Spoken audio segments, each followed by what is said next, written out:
Hello friends. देखते हैं कि आज की डिवाइन गाइडेंस क्या निकल के आ रही है आप लोगों के लिए और किसके लिए निकल के आ रही है। तो आज की जो गाइडेंस है वो बच्चों के लिए निकल के आ रही है कि कैसे मतलब बच्चे आजकल के बच्चों में मतलब ईगो क्लैश बहुत ज़्यादा बढ़ रहा है। भावनाओं का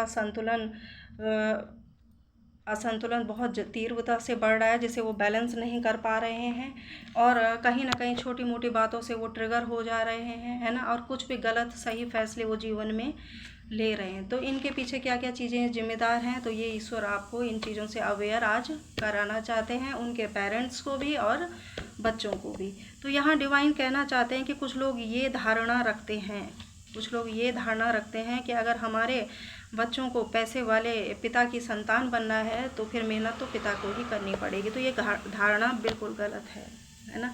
तो यहाँ धारणा में डिवाइन ये कह रहे हैं कि तुम कितना भी चाहे घिस लो, आने वाले टाइम में आपका कमाया हुआ और बिना मेहनत के मिला हुआ पैसा हर किसी को कम ही लगेगा।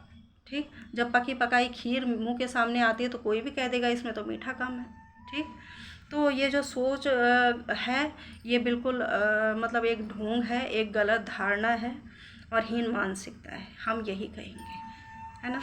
दूसरा, माँ प्रकृति की तरफ से ये आप लोगों के लिए गाइडेंस आ रही है कि अति सुविधाएं बच्चों को गलत रास्ते पर ले जा रही है। पहले क्या होता था, बच्चों के पास सुविधाएं नहीं होती थी, कैसे पढ़ें, कैसे फीस दें, कैसे खाएं, तो उनका सारा दिमाग सारा गोल वहीं होता था।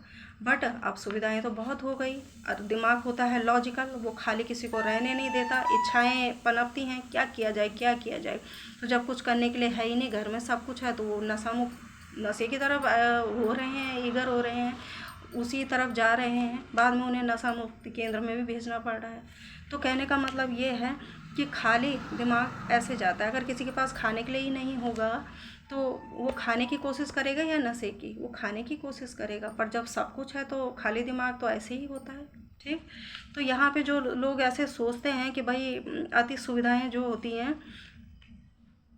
देनी चाहिए बच्चों को, तो वो गलत सोचते हैं। जितना उनसे हो सकता है उतना दें और बाकी कुछ काम उनके लिए भी छोड़ दें, ताकि वो भी उसमें व्यस्त रहें और गलत चीज़ों का चुनाव जीवन में ना करें। दूसरा कारण है कि फ़ोन सुविधाएं कम और एडिक्शन ज़्यादा बन गया है ना। फ़ोन जो होता है सुविधाएं कम हैं और एडिक्शन ज़्यादा बन गया है। ट्रेनों में जाओ, बसों में जाओ, लोग बिल्कुल फ़ोनों पे ऐसे रहते हैं कि जैसे पता नहीं इनका हीरों का ही व्यापार चल रहा है ना। और बच्चों का भी वही काम है, उन्हें बस चाहिए 1 घंटा पढ़े और कैसे फ़ोनों पे झांके। तो ये जो है ये एक एडिक्शन बन के रह गया है। तो बच्चों को और चीज़ों में व्यस्त रखना ज़रूरी है। कोई क्रिएटिविटी, किसी को ड्राइंग का शौक़ है, किसी को घूमने का शौक़ है, सब सही है, पर ये एडिक्शन को जितना कम यूज़ किया जाए फ़ोन को उतना ठीक है। आराम परस्त जीवन जो होता है उन्हें मतलब एक गलत रास्ते की तरफ ले जा सकता है, क्योंकि जब कुछ कमियां होंगी तो आदमी एफर्ट्स डालेगा कि ये कमी कैसे पूरी होगी। अब सब कुछ तो है तो ध्यान कहाँ जाएगा, सिर्फ गलत रास्ते में, गलत लोगों के साथ। जिनके पास दोस्तों के साथ बैठने का ही टाइम नहीं है, अपने कमाने धमाने और घर चलाने से ही फुर्सत नहीं है, तो वो गलत दोस्तों के संगत पकड़ेंगे ही नहीं। पर जिन्हें घर में सब सुविधाएं मिल रही हैं तो वो ऐसे ही लोगों के संगत पकड़ते हैं, क्योंकि दिमाग जो होता है वो बहुत लॉजिकल होता है हमारा। अगर हम खाली हैं तो वो कुछ ना कुछ क्रिएट करने की सोचता रहता है। तो अगर वो जितना व्यस्त रहे, मन जितना बिजी रहे, उतना अच्छा है ना। इसीलिए यहाँ माँ प्रकृति की तरफ से आप लोगों के लिए ये संदेश आ रहा है कि किताबी ज्ञान के अलावा आध्यात्मिक ज्ञान भी ज़रूरी है। कुछ समय आध्यात्म को भी देना ज़रूरी है। आध्यात्मिक ज्ञान जिसमें कि आप प्रेम, दया, करुणा वो अपनाएं, और एक वही भाव है जो कि आपके भीतर पनपते हुए असंतोष, अहंकार को मतलब चुनौती दे सकता है, टक्कर दे सकता है। अदरवाइज़ और कोई ऑप्शन इंसान के पास नहीं है। आध्यात्म का ज्ञान उन्हें अहंकार व असंतोष की ऊर्जा से प्रेम, दया, संतोष की ऊर्जा में ले जा सकता है। तो एक आध्यात्मिक, जब हम अपनी आत्मा का अध्ययन करते हैं कि हमें कुछ शांति पाने के लिए दोस्तों को चुनने की ज़रूरत नहीं है, बाहर के किसी को चुनने की ज़रूरत नहीं है। शांति स्वयं भीतर होती है। है ना। और जो आनंद हमारे भीतर है हम उसे जगह जगह ढूंढते हैं, दोस्तों के साथ घूमेंगे पता नहीं कैसा लगेगा, इससे बात करेंगे, है ना, बेवजह मतलब फ़ोन पे चिपके रहेंगे, तो ये सब गलत है। ये सब गलत इसलिए है कि सुख और परम आनंद, परमानंद जिसे कहते हैं, वो आपके भीतर है, उसका बाहर से कोई लेना देना नहीं।